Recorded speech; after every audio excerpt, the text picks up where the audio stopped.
পুরাত নদীর পানি রে বন্ধ করে দিল রে, কাছে যেতে দিল না সে ঠায়।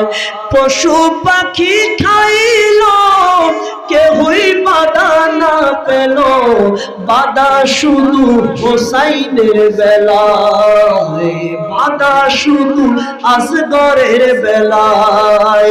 শহর বানু ডেকে কয় আলী আসগর মারা যায়, একটু পানি আনলে ভালো হয়।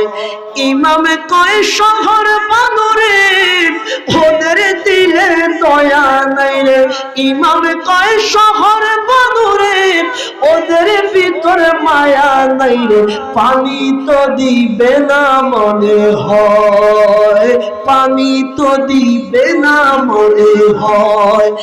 এবার শহর বানু ডেকে বলে আলী আসগর 6 মাসের ছেলে, ছোট শিশু নাই কোনো অন্যায়, ঠিক কিনা? ছোট বাচ্চার তো কোনো অন্যায় থাকতে পারে না। এবার তিনি সুন্দরভাবে ডেকে বলেন, শহর বানু ডেকে বলে আলী আসগর 6 মাসের ছেলে, ছোট শিশুর নাই কোনো অন্যায়। ওকে কোলে নিয়ে যান, নিয়ে একটু পানি চান, আমার আসগর মরে পানির পিপাসায়। পুরাত নদীর পানি রে বন্ধ করে দিল রে, কাছে যেতে দিল না সে ঠায়। পশু পাখি খাইল কেহই বাধা না দিল, বাধা শুধু হোসাইনের বেলায়, বাধা শুধু আসগরের বেলায়।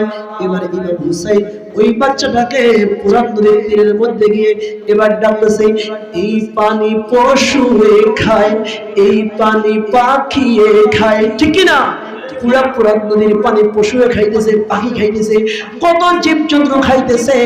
এবার ইমাম হোসেন আক্ষেপ করে বলে, এই পানি পশুয়ে খায়, এই পানি পাখিয়ে খায়, পানি সৃষ্টি নানা রুসিলায়, আমরা নানার আওলাদেরা পানির পিপাসার দ্বারা ছটপট ছটপট করে তরি যায়।